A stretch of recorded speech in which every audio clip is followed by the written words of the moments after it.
The phone call came at 2:37 a.m. Olivia Newton-John jolted awake in her Los Angeles hotel room, heart pounding. Nobody called at this hour unless something was wrong. She fumbled for the receiver in the darkness. "Hello? Is this Olivia Newton-John?" A man's voice, southern accent, polite but urgent. "Yes, who is—" "Ma'am, this is Jerry Schilling. I work for Elvis Presley. He's asking for you, right now, tonight." Olivia sat up, suddenly wide awake. "I'm sorry, what?" "Elvis saw you perform at the Riviera in Vegas 3 nights ago. He hasn't stopped talking about you since. He's not doing well, Miss Newton-John, and he specifically asked if you would come see him. I know it's late. I know this is unusual, but—" "Where?" Olivia interrupted. "The Hilton. Presidential suite. Can you come?" She should have said no. It was the middle of the night. She didn't know this man. Elvis Presley was a stranger, albeit the most famous stranger in the world. But something in Jerry's voice, a desperation, a plea, made her say, "Give me 20 minutes." What happened in Elvis Presley's hotel suite over the next 4 hours would haunt Olivia for the rest of her life. Not because it was glamorous or exciting or the celebrity encounter everyone would assume, but because she witnessed something nobody was supposed to see. A king dying, and nobody knowing how to save him. The date was August 1977. Elvis Presley had 2 weeks left to live. 3 nights earlier, Olivia had been performing at the Riviera Hotel in Las Vegas, her first major Vegas residency. She was 28, riding high on hits like Have You Never Been Mellow and fresh off filming Grease. Vegas audiences were tough, jaded. They'd seen everyone. But that night, something special had happened. The crowd had been electric, responding to every note, every smile. Olivia had felt invincible. What she didn't know was that in a private booth at the back of the showroom, Elvis Presley had been watching. He'd come in quietly, surrounded by his Memphis Mafia, the group of friends and handlers who never left his side. He'd worn sunglasses despite the darkness, a scarf around his neck, trying to be invisible.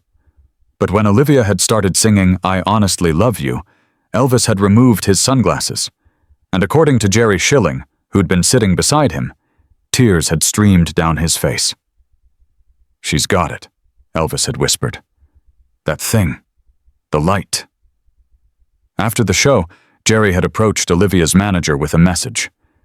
Elvis would love to meet Miss Newton-John. But Olivia had already left for the night, exhausted, unaware that the king of rock and roll had been in the audience. Elvis had been disappointed, but understanding. "Tell her I'll see her again," he'd said. "Tell her she reminded me why I fell in love with music in the first place." 2 days later, Elvis had returned to his suite at the Las Vegas Hilton, and the darkness had settled over him again. That crushing depression his handlers had learned to recognize and fear. And in that darkness, he'd asked for Olivia. Olivia arrived at the Hilton at 3:15 a.m., wearing jeans and a simple blouse, no makeup, hair pulled back. Jerry met her in the lobby, looking exhausted and grateful. "Thank you for coming," he said. "I know this is strange." "Is he okay?" Olivia asked. Jerry's pause said everything. "He has good days and bad days. Tonight is not good." They rode the elevator in silence. The hallway to the presidential suite was empty, eerily quiet. 2 men stood outside the door, bodyguards, Olivia assumed. They nodded as Jerry approached. "She's here," Jerry said softly. One of the guards opened the door. The suite was enormous, living room, dining area, floor-to-ceiling windows overlooking the glittering Vegas Strip. But despite its size, it felt suffocating. The curtains were drawn, the lighting was dim, and the air smelled of cigarettes and something else. Medication, maybe. Sickness. Several men lounged on couches, the Memphis Mafia. They looked up as Olivia entered, their expressions a mixture of curiosity and wariness. "Where is he?" Olivia asked quietly. Jerry gestured toward a closed door. "In there, the bedroom. He's— Miss Newton-John, I should prepare you. He's not the Elvis you've seen in pictures. He's gained weight, He's not well. Please don't be shocked." Olivia nodded. "I understand." But she didn't. Not really. Not until Jerry opened that bedroom door. Elvis Presley sat in an armchair by the window, wearing a white tracksuit, his face puffy and pale. He looked older than 42, tired, sick. But when he saw Olivia, his eyes, those famous blue eyes, lit up with something like hope. "You came," he said, his voice soft, that southern drawl unmistakable. "I can't believe you actually came." "Of course I came," Olivia said, moving into the room. Jerry closed the door behind her, leaving them alone. For a moment, they just looked at each other. The king of rock and roll and the sweet-voiced Australian girl who sang about love and honesty. "Sit down," Elvis said, gesturing to a chair across from him. "Please." Olivia sat. Up close, she could see the tremor in his hands, the way he shifted uncomfortably in his chair, the bottles of prescription medications on the side table. "I saw you sing," Elvis said. "At the Riviera. You were something else, darling." "Thank you," Olivia said softly. "That means everything. Coming from you." Elvis laughed, a short, bitter sound. "From me?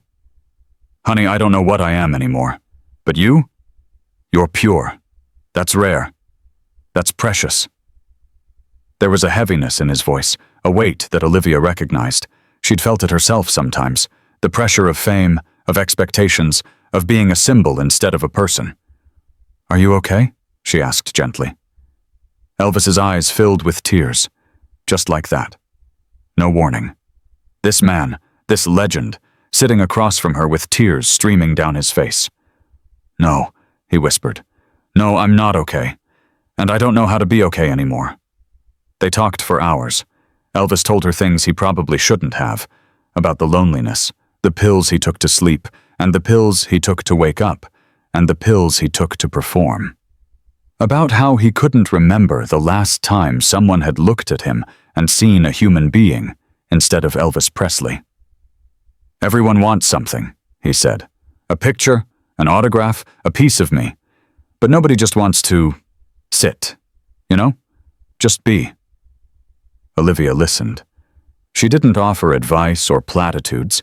She just listened, the way she'd learned to do in hospital visits with sick children, with people who needed someone to bear witness to their pain.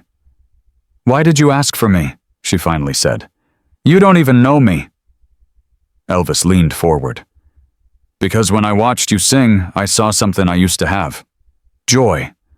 Real, honest-to-God joy in the music. Not the performance, not the show, the music itself. You love it. It shows." He paused, wiping his eyes. "I used to love it like that, before it became a job, before it became a prison." "It doesn't have to be a prison," Olivia said softly. "Doesn't it?" Elvis smiled sadly. "When was the last time I could walk down a street, go to a movie, have dinner in a restaurant? I'm 42 years old and I can't remember what normal feels like." Olivia thought about her own life, the fame that was growing, the recognition, the loss of privacy. She wasn't at Elvis's level, not even close, but she could see the path. She could see how easy it would be to lose yourself. "What would you do?" she asked. "If you could do anything. If you could start over." Elvis was quiet for a long time. "I'd go back to Memphis, to Sun Records, to that little studio where it all started. And I'd just sing, for the love of it. Not for the money or the fame or the kernel or any of it, just for the music." "Then do that," Olivia said. "It's not too late." But even as she said it, she could see in his eyes that he didn't believe her. He thought it was too late. Around 5 a.m., Elvis stood up slowly, grimacing with pain. "Come with me," he said. He led Olivia to the living room, where a piano sat in the corner. The Memphis Mafia had dispersed, some sleeping on couches, others in other rooms. Elvis sat at the piano bench and patted the space beside him. Olivia sat. "You know Love Me Tender?" he asked. Of course. Sing it with me. His hands found the keys, slowly, carefully. He wasn't a pianist by training, but he knew enough.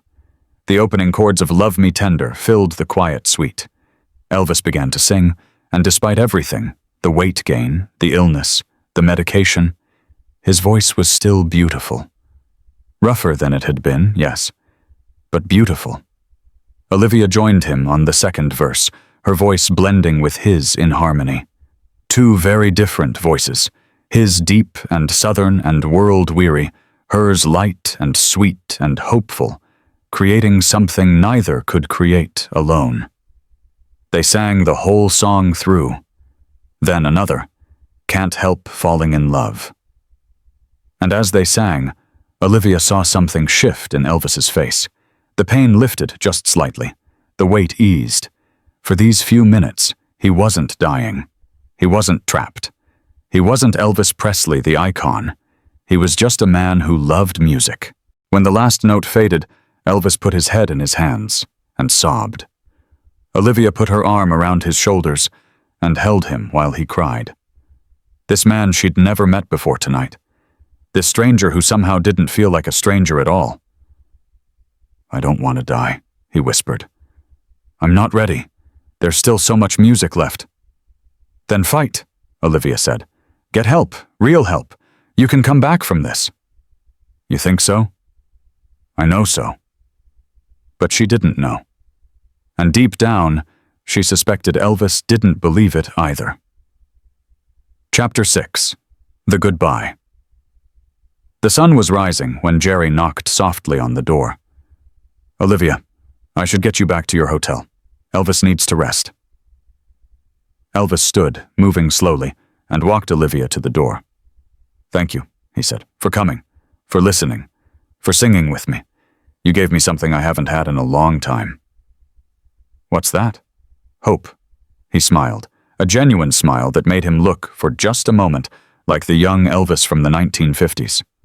You remind me that good people still exist in this business. Don't let it change you, Olivia.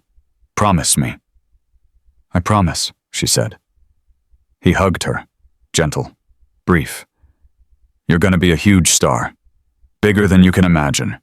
And when you get there, remember this night. Remember what it feels like to be human. I will.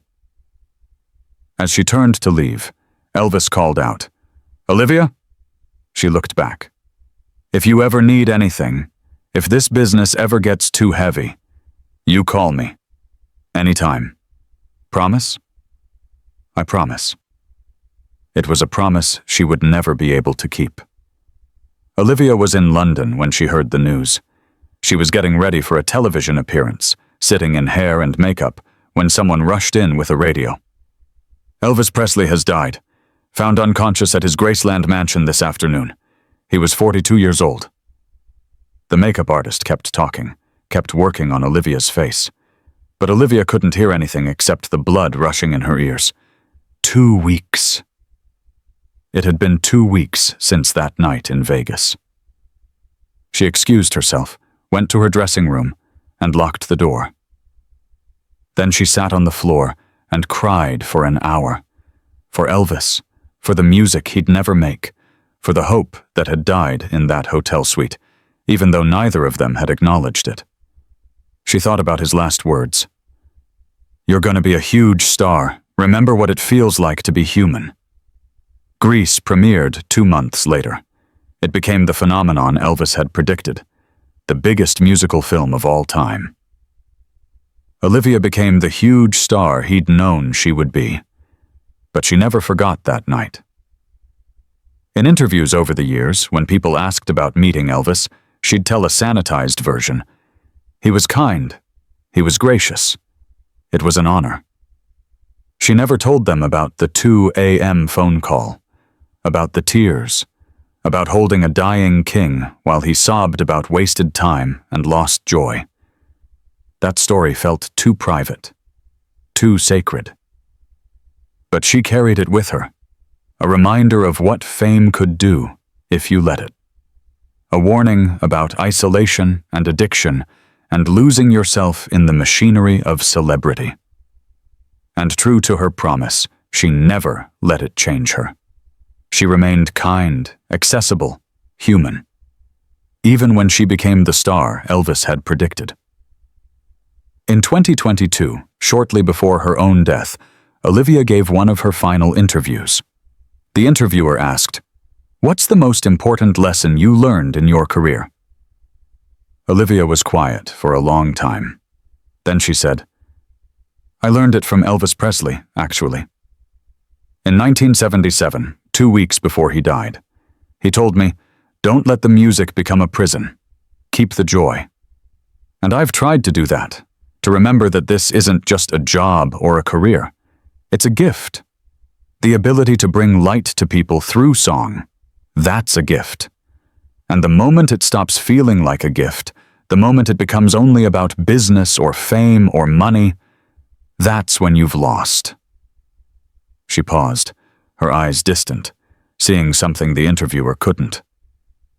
Elvis lost that somewhere along the way, and it killed him. Maybe not directly, but it contributed. I promised myself I'd never let that happen to me, that I'd stay human, stay humble. Remember what it feels like to sit at a piano at 5 a.m. and sing just for the love of singing. The interviewer asked, "Did you keep that promise?" Olivia smiled. "I tried. Every single day I tried."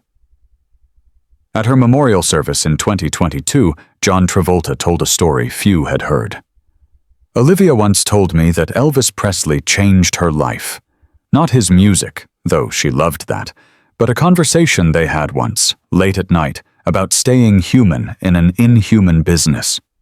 She said he gave her a roadmap of what not to become.